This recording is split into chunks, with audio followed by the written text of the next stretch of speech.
was 16, a virgin, working at Vaughn's as a bagger. One day, an Italian woman named Monique was hired as a checker. 2 honeydews sat on her chest. Her ass was flat as a flour tortilla. She said she was 26, but Tony the Butcher told me, "Don't let her make her fool ya, kid. She's over 30. One night while taking out the trash, I slipped a bottle of Goldschlager into the bag and threw it in the dumpster. After work, I dug for the bottle, sparked a blunt, walked over and met Monique inside her truck. "Goldschlager, huh? Out of everything back there, this is the best you could steal?" She took a swig. Gold flakes stuck to her lips. "You're bad for 16. You got a girlfriend?" I took a fat hit and threw the roach out the window. I always dreaded this question. I never had a real girlfriend before.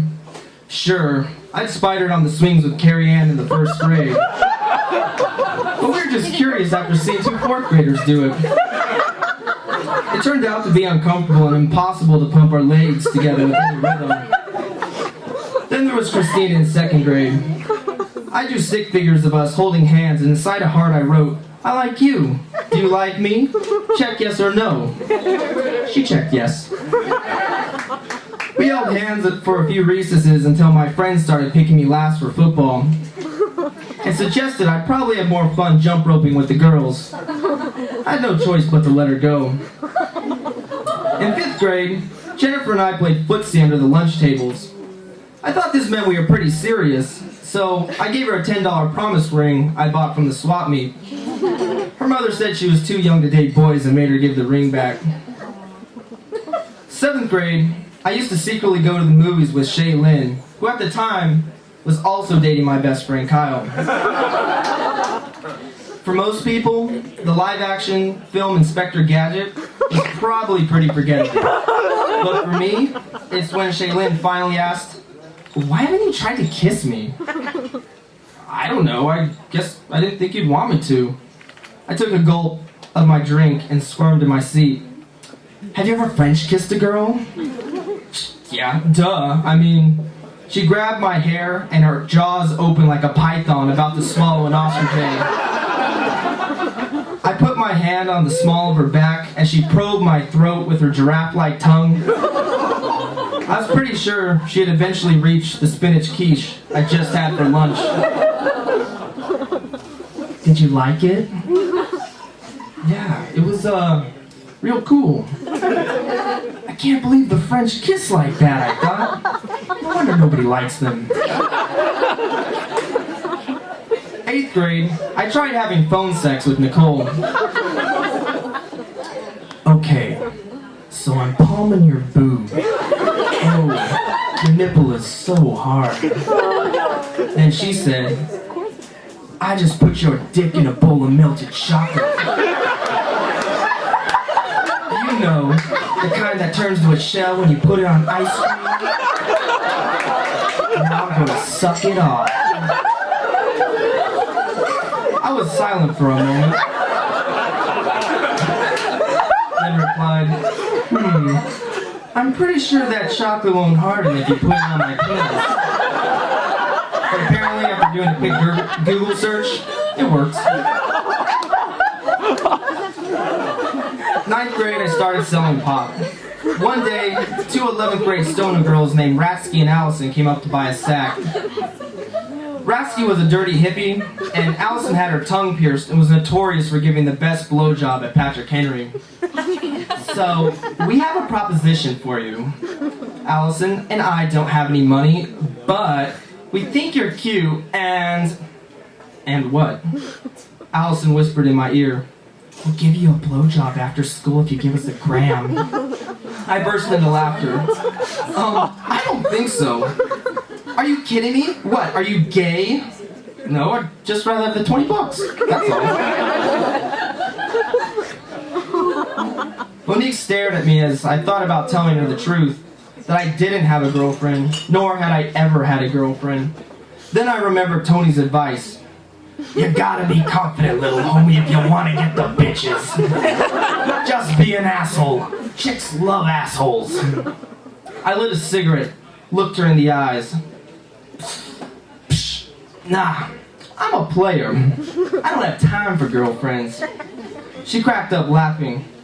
Get out of here with that shit, you little wannabe Snoop Dogg. Look, I gotta go. I'll see you tomorrow. She pushed me out the door and peeled off into the night. The next day I was bagging groceries for Monique when she scanned a long cucumber.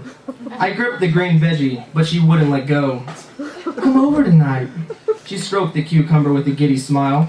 We'll get drunk and watch a movie. I yanked the cucumber away and threw it in a plastic bag. Buy me a 40 ounce of Mickey's and I'll be there. I bolted back to the meat department in search of Tony.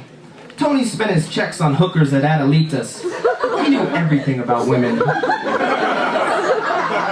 Hey Tony, Monique invited me over for drinks tonight. I was wondering if you could give me a few tips. He slowly looked up from his work like a demon who'd just been conjured from the underworld.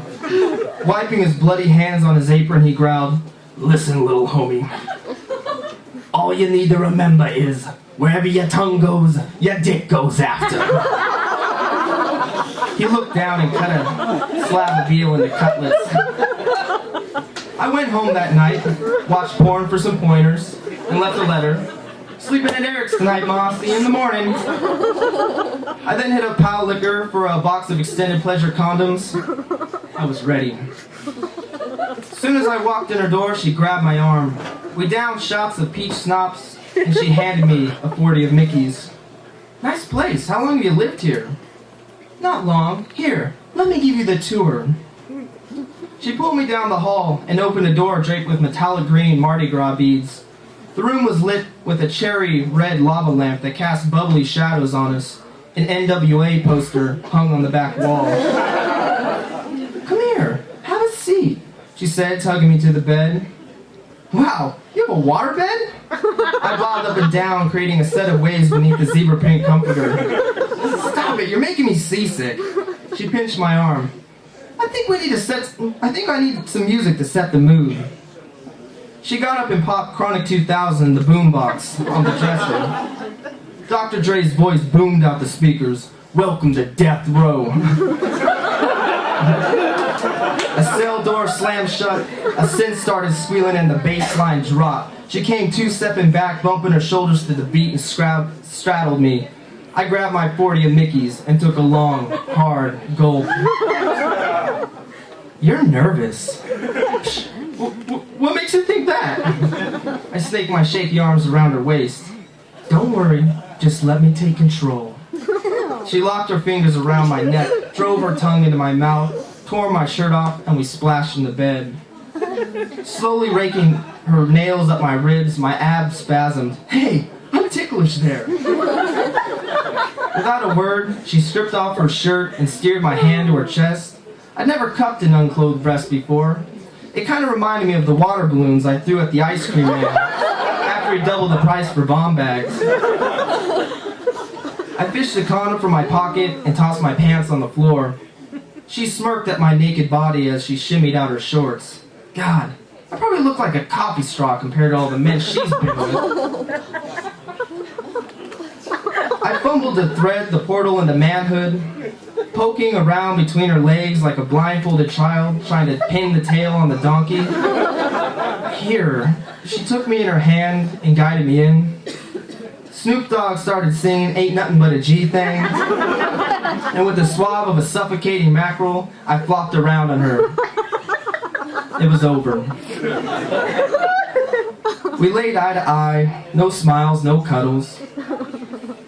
Guess I need some practice, I said, and turned over and watched the mercury float like jellyfish in the lava lamp. Pat Johnson.